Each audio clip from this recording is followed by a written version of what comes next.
गोपीचंद पडळकर यांनी बीडमधील हिंदू जनआक्रोश मोर्चात बोलताना हिंदू मुलींना एक अजब सल्ला दिला आहे। हिंदू मुलींनी जिम ट्रेनरकडून प्रेमाच्या जाळ्यात ओढलं जात आहे, त्यामुळे त्यांनी जिमला जाऊच नये असं पडळकरांनी सांगितलंय।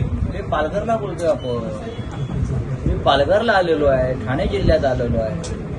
पडळकर काय उद्या जाऊन न्यूयॉर्कला सुद्धा काही सल्ला देऊ शकतात किंवा इस्रायलला जाऊ शकतात। एक लक्षात घ्या, हिंदूंना सल्ले देण्याची गरज नाही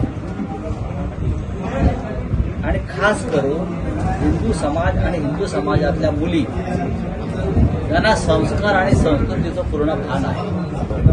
हा महाराष्ट्र आहे आणि या महाराष्ट्रामध्ये छत्रपती शिवाजी महाराजांपासून हिंदू सम्राट बाळासाहेब ठाकरेंपर्यंत ही परंपरा कायम राहील।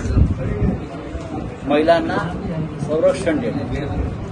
आता हे जैन झी नावाचा काही प्रकार आलेला आहे, त्यात थोडा एक पाऊल पुढे असतात ती जैन झी, पण तरीही अजून महाराष्ट्राचं इतर राज्याप्रमाणे तुम्ही जे म्हणताय ते कोणी नव हिंदू सम्राट भाजपचे, तर ते ठीक आहे। महाराष्ट्र सर मनस नाही आपण काय आज संध्याकाळी ज्या प्रगतीची मोठी झेप आहे शिवाजी पार्क, आज दिवाळी निमित्त महाराष्ट्र नवनिर्माण सेना जो दीपोत्सव अनेक वर्ष साजरा करत आहे त्याचं उद्घाटन आज शिवसेना पक्षप्रमुख करतात। ही अत्यंत महत्वाची घडामोड आहे राजकारणातील। दीपोत्सवाचं नवनिर्माण सेनेचं उद्घाटन करण्यासाठी राज ठाकरे यांना मनसे प्रमुखांनी उद्धव ठाकरेंना आमंत्रित केलेलं आहे। मला असं वाटतं की राजकारणातील महाराष्ट्राची एक महत्वाची घडामोड आहे। सोलापूरमध्ये दोन भाऊ या दीपोत्सवाचे कोण म्हणताय? शिंदे तुम्ही शिंदे आहे ना, स्वप्नात तुमच्या येतात ते काढलं पाहिजे। अरे सोडावं शिंदे, नाही ते असं म्हणत आहे ते काय म्हणत आहे? बदनामी झाली गावाची आणि आठवण आली भावाची। मग भावाचीच आठवण येणार ना, अमित शहाची येणार का? असं आहे की आठवण आम्हाला भावाचीच येणार, ते ठाकरे आहेत। अमित शहाची आठवण येऊन आम्ही काय दिल्लीत का सुरतला जाऊ? त्यांना विचारा हा प्रश्न जाऊन। सर, एकनाथ शिंदेची आणि गणेश नाईकांची जी ठाणा आणि पालघरमध्ये जी वाकयुद्ध चालू आहे त्याची परिणिती काय होईल असं आपल्याला? त्याची परिणती अशी आहे की गणेश नाईक हे अंतिम विजयी ठरले। गणेश नाईक हे कसलेले पेलवान आहे आणि गणेश नाईकांनी कधी संयम सोडला नाही, एक लक्षात घ्या। त्यांनी पक्ष सोडले असते पण संयम सोडला नाही। चला, धन्यवाद। हा महाराष्ट्र आहे आणि महाराष्ट्रामध्ये खास करून कोकण, मुंबई, पालघर, ठाणे ही इथून शिवसेना कधीही नष्ट होणार नाही। शिवसेनेचा जन्म दाखला घेऊन तुझ्या शिवसेनेचा बाप अमित शहा, तुझ्या शिवसेनेचा बाप नरेंद्र मोदी, दोन बाप तुला। आमचा एकच बाप बाळासाहेब ठाकरे हिंदू सम्राट, आणि त्या बापाशी सामना करण्याचा प्रयत्न करू नका। या पालघरमध्ये शिवसेना काली होती, आज आहे, उद्या राहील। पक्षच नसतं तर कार्यालय कसं उभं राहिलं? तेव्हा जे शिवसैनिक इथे जमलेले आहेत त्यांनाही जाता आलं असतं ना। जातं कोण? लाभार्थी जातात। इथेही लाडक्या बहिणी मोठ्या प्रमाणात आहेत ना। लाडक्या बहिणी काय लाडक्या बहिणी त्यातल्या 1500 रुपयाला पगारी मतदार। लाडक्या बहिणी म्हणजे एकनाथ शिंदेने पगारी मतदार त्याने नोंदवलं, पगार घ्याने मत द्या महिन्याला। हे स्वाभिमानाचं काम नाही, आम्हाला रोजगार पाहिजे। या पालघरमध्ये संघर्ष करण्याचं काम शिवसेनेने केलं। बुलेट ट्रेन येते आहे, बुलेट ट्रेन कोणासाठी आहे? आमच्यासाठी। अहमदाबाद, सुरत हे सगळे हिरे व्यापारी मुंबईला येणार, मुंबई लुटून परत अहमदाबादला जाणार। बुलेट ट्रेनमध्ये तुम्ही आम्ही जाणार आहोत। वाढवणला गौतम अडाणी येतो आहे, कुठे जिंदाल येतो आहे, कुठे अंबानी येतो आहे। मग हे कोणासाठी आहे? हे मराठी माणसासाठी नाही आहे, भूमिपुत्रासाठी नाही आहे। 60 वर्ष होत आली, 60 वर्ष। कवरे आले आणि कवरे गेले।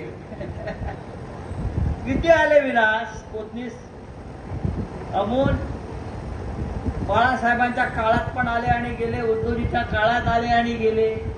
चला आम्ही आहोत तिथे जाऊ सगळे. आजही ती परंपरा आपण कायम ठेवली पाहिजे. या पालघर जिल्ह्याचा इतिहास मोठा आहे. अनेक मोठे नेते इथे आपण निर्माण केले, राजकारणात निर्माण झाले. विधानसभेला लोकसभेला काय झालं आता विसरून जायला पाहिजे. मतांच्या चोरीत, दरोडेखोरीत ज्यांचे हात अडकले ते सगळे निवडून आले. नाही तर भारतीय जनता पक्ष काय आणि शिंदे गट काय यांची काय लायकी आहे का निवडून येण्याची?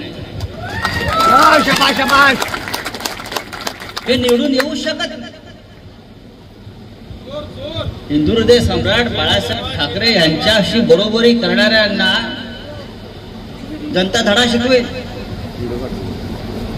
म्हणे आमची शिवसेना. तुझ्या बापाने जन्म दिला काय शिवसेनेला? शिवसेनेचा बाप एकच आहे, हिंदुहृदय सम्राट बाळासाहेब ठाकरे. आणि त्या बाळासाहेब ठाकरेंनी शिवसेना सुपूर्द केली उद्धवजी ठाकरे यांच्याकडे. ती खरी शिवसेना. आता हे जे मिंदे गट वगैरे म्हणतात आम्हीच खरी शिवसेना. शिवसेनेच्या जन्माचा दाखला घेऊन या. तुम्ही कधी शिवसेना स्थापन केलीत? तुमचा बाप अमित शहा. त्यामुळे तुम्ही बिनबापाचे आहात. आमचा खरा बाप बाळासाहेब ठाकरे या शिवसेनेचा. त्याच्यामुळे बाळासाहेब ठाकरे हे नाव जोपर्यंत शिवसेनेबरोबर आहे तोपर्यंत या शिवसेनेचा बालही कोणी बाका करू शकणार नाही. निवडणुका येतात, निवडणुका जातात. काल निवडणूक आयोगाकडे जाऊन आलो ना आम्ही. त्यांचा सगळा घोटाळा समोर ठेवला. त्याला बिन बापाचा ब्रह्मचारी बाप आणि त्याला घरामध्ये त्याच्या नावावर 100 पोरं मतदार. 100 मतदार. बापाचं लग्न झालेलं नाही. एक बाप असा आहे सांगलीमध्ये, त्याच्या घरामध्ये 90 मतदार आणि त्याची 14 पोरं एकाच वयाची. 14 पोरं एकाच वयाची. 42. हा आपला निवडणूक आयोग याने निवडणुका घेतल्या या पद्धतीनं. हे सगळं दिल्लीचं राजकारण शिवसेनेचा मराठी माणसाचा पराभव करण्यासाठी.